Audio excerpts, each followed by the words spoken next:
C'est un mouvement qui est né dans les années 70 aux États-Unis, le rap, mais aujourd'hui c'est pratiqué un peu partout dans le monde par des jeunes. Alors, que revêt vraiment cette forme de musique? Qu'est-ce qu'il y a derrière?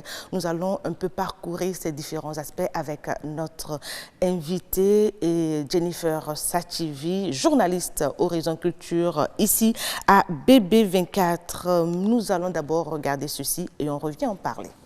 Ce rap game est truqué comme une pub. Ils prétendent tous faire du lourd, alors je reviens léger comme une plume. Le passé lourd comme une enclume, mes démons me la prennent. Demain c'est loin, notre futur c'est la seconde d'après. C'est parti d'un DJ qui a commencé à créer les premiers breaks, on appelle les breaks, ces petites coupures de morceaux, qu'il agençait à partir des platines qu'on utilisait en discothèque. Alors, le but en fait, c'était d'animer des soirées dans les rues. En rappant, on parle. Ce n'est pas de la mélodie. Et c'est des vers. C'est vraiment, ça tire beaucoup de la poésie. D'ailleurs, c'est pour ça que rap, ça veut dire rap and poetry. Ça s'appuie essentiellement sur des percussions, comme la batterie, les charleston, la caisse claire. Et le rappeur, lui, ce qu'il a à faire, c'est de montrer sa dextérité à maîtriser le rythme sur lequel il est en train de passer son message. L'autre côté du hip-hop, c'est ce côté vraiment punchy, c'est-à-dire quand vous écoutez du rap, vous avez tendance à bouger de la tête. De la terre et mes Césaires, quel est son nom? Ma révolution, Malcolm X, Martin Luther, le continent va mal, je le sais pourquoi le taire, ma révolution. C'est un courant, c'est un mouvement.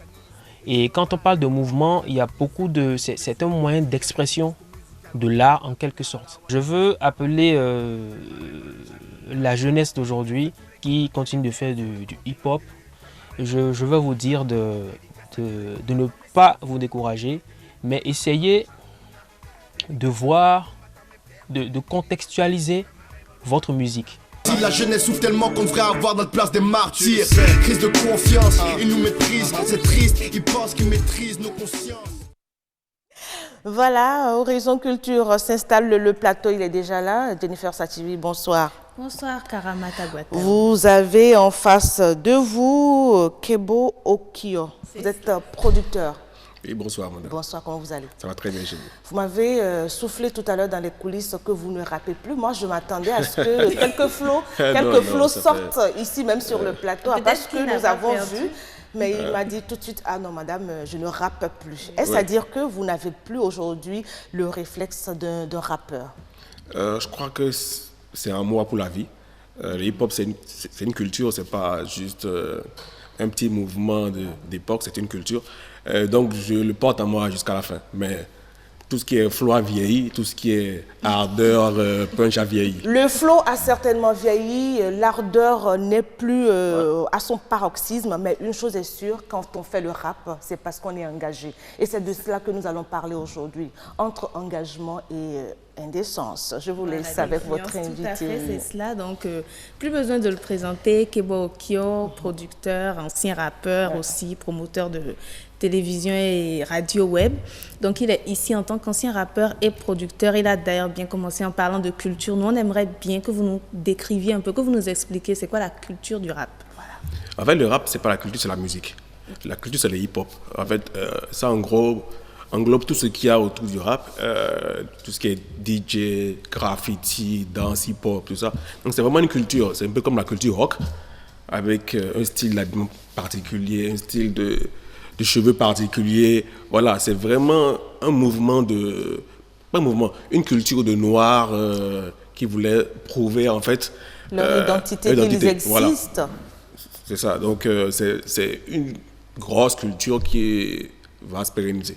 Mais pourquoi aujourd'hui, selon vous, cette culture elle est mal perçue par certaines personnes? Parce qu'il y en a qui pensent que quand on fait le rap, c'est parce qu'on est un peu, enfin, on déraille trop vite. Exactement. En fait, ça a toujours existé. C'est pas nouveau, hein, ça a toujours existé. C'est comme tout ce qui vient, je pense, tout ce qui vient de culture, pas de culture, de peuple, de bas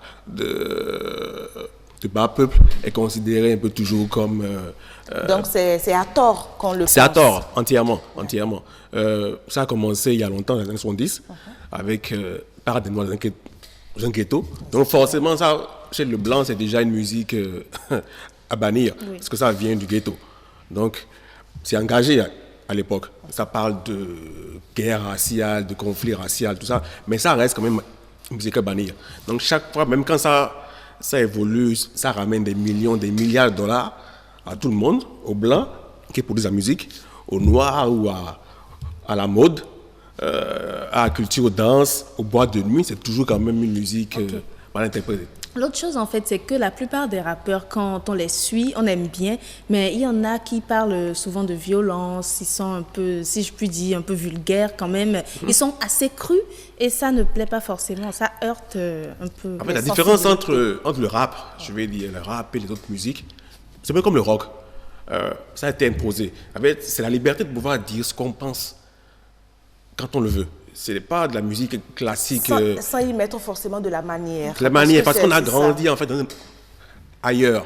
Tu vois, c'est pas quand tu grandis dans un ghetto à Plakodji ici ou à Fédocor derrière le collège, tu ne parles pas de la même façon que celui qui a la rêve vive ou celui qui a grandi à Saad ou bien qui a fait un quartier. Donc votre classe sociale influe aussi sur votre langage, votre façon de vous adresser. Tu ne parles pas de la même manière que celui qui a fait Montaigne. Oui.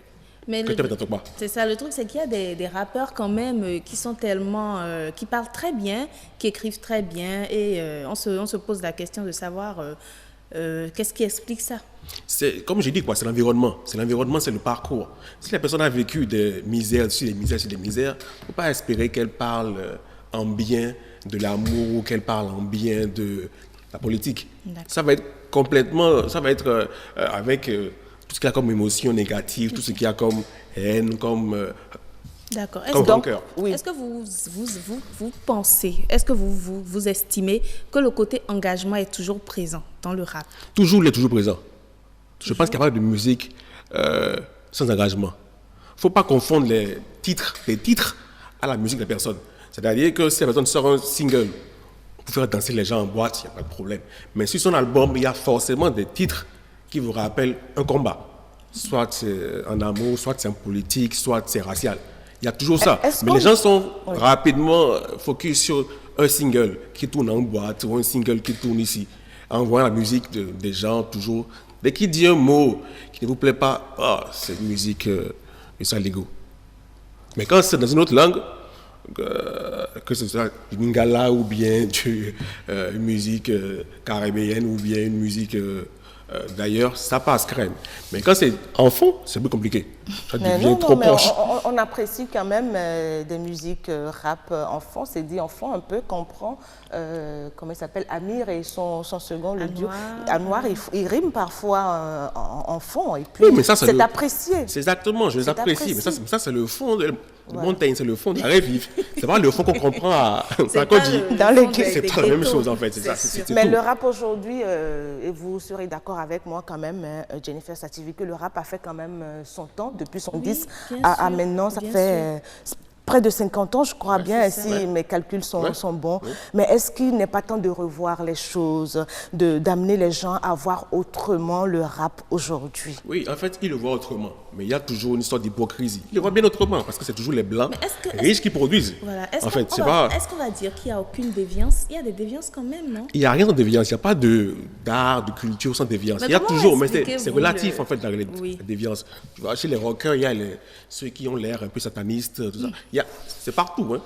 Il y a chez ceux qui font la musique classique, il y a d'autres qui sont vraiment sombres et qui n'est pas que tragédie.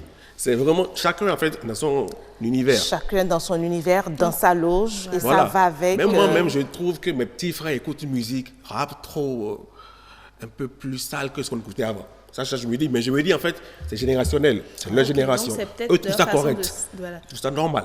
Nous, je me dis, ça fait un peu musique de drogué maintenant. Mais avant. On est bien d'accord. Voilà. Donc, c'est générationnel en fait. Vous êtes d'accord avec votre invité? Je trouve, moi, je me positionne dans tout ça. Non, moi, je trouve aussi que c'est vrai. Ça fait un peu plus drogué vraiment maintenant. Et bon, c'est relatif, hein, le goût. Est-ce à dire que ça va de mal en pire? Non, parce qu'on craignait depuis toujours cette façon de faire cette musique-là, le rap, où on trouvait que c'était quand même pas trop décent. Voilà. Mais si aujourd'hui, c'est avec ces interdits que vous savez ce qui qui est génial, c'est qu'il y a une étude de 2018 qui fait un point sur les musiques les plus... qui parlent le plus de drogue et d'alcool, de suicide. Et le rap, c'est la dernière. Waouh. Le premier, c'est la country music. Vous voyez un peu. En fait, c'est une histoire d'image, en fait, reflétée par les gens. Ouais. C'est la dernière. Dès qu'il y a country, le rock, il y a tout ça avant le rap. C'est la dernière. Donc ça veut dire qu'on parle encore moins de drogue, d'alcool dans le rap que dans tout le reste. Mais pourquoi cette vulgarité? Je voudrais bien qu'on revienne là-dessus. Oui, c'est ça. Pourquoi cette façon de dire de façon crue les choses? Elle avait évoqué tout à l'heure. Je vais revenir. Oui. Le rap, c'est défini en fait un peu comme des rimes anticonformistes positives. Ce n'est jamais... en fait, c'est de la poésie. Ça, c'est la définition, hein? Ouais, c'est ça? non, c'est pas une définition. Okay. C'est une définition... D'accord. Voilà. Mais c'est une poésie un peu tordue, je vais dire. Ça vient du cœur et c'est dit... Et ça sort comme on dit au Cameroun. Ouais. Ça sort comme ça, parce qu'ils sont habitués à parler comme ça. Ils se comprennent comme ça. Donc, en fait, le problème, c'est de ne pas forcer les gens. Ça a toujours marché comme ça. Quand les gens parlent, quand ils sont à un quartier donné, quand ils veulent faire leur musique, ils parlent comme par leur environnement. Mais c'est comme ce rappeur-là, béninois, bien sûr, qui se cache le visage et puis qui rappe. Je ne sais pas trop comment il s'appelle là. Voilà quelqu'un... Oui, mais il marche bien. Mais ça marche, c'est ça, je ne comprends pas. Ça lui marche tellement bien.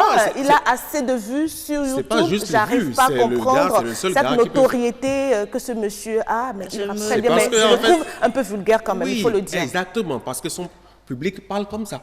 Ah, ok, donc parce il a que un ça public. n'adresse pas, en fait. Un grand public. C'est le seul qui peut encore actuellement, comme rappeur, remplir les salles de spectacle. Voilà. Lui, peut-être Vano, tout ça. C'est les seuls.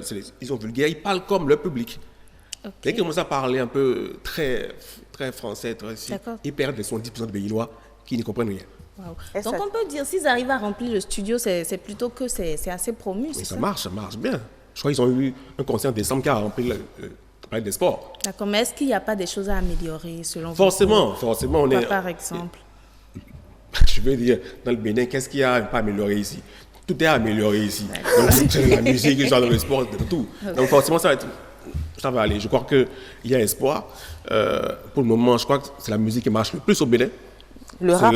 Oui, le rap. C'est la musique qui engage le plus les gens. Dans les écoles, les jeunes. Oui, les jeunes. On ne va moins aller vers... Et même les vieux, il faut dire, il faut avouer les choses. Les vieux écoutent. Peut-être qu'il y a le public, ils font un peu... Ils font les trucs. Mais après, dans les coulisses, dans la voiture, c'est à fond, comme on dit. Voilà, on retient alors que oui, le rap est toujours d'actualité, sauf que, bon, faut pas les juger toujours parce qu'ils s'adressent à un public. Ils partent d'un milieu, donc c'est pour ça qu'ils sont toujours crus. On les prend comme ça. Mais ils ne sont pas toujours crus non plus. Je sens déjà... Je vois déjà la loge, enfin. Je sens qu'elle est un peu du côté de ces rappeurs. Elle apprécie leur musique. Merci beaucoup. C'était donc le rap entre engagement et indécence qui recevait pour vous Kebo et Okio, producteur, ancien rappeur. Merci beaucoup à vous aussi. Merci Karamas et merci à notre invité. Pour ce plateau.